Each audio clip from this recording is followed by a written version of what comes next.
бүткүл дүйнөлүк жаштар ассамблеясына Аллах разы болсун. Бизге ушул быйыл 2-жыл мынакей ооз аштырып атат.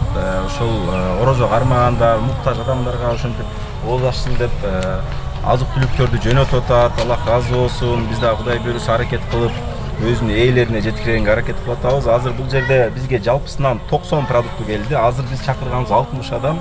Кудай буйруса дагы топтоптуп калганын дагы тапшырабыз. Азыр могу 25 килограмм кап, андан кийин коробканын ичиндегилер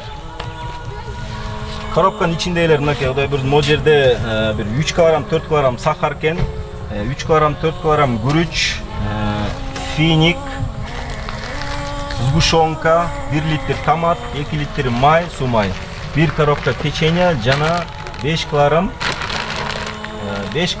макарон. Ушул 1 коробканын ичинде. Садакаңыздарды Аллах кабыл кылсын, жашооңуздарга береке берсин. Кудай буйруса биз ишенебиз, ушул ар дайым ушул Рамазан айында же башка күндөрү деле иштешебиз деп. Биз Кудай буйруса сиздердин аманатыңыздарды мынакей өз ээлерине берип турабыз.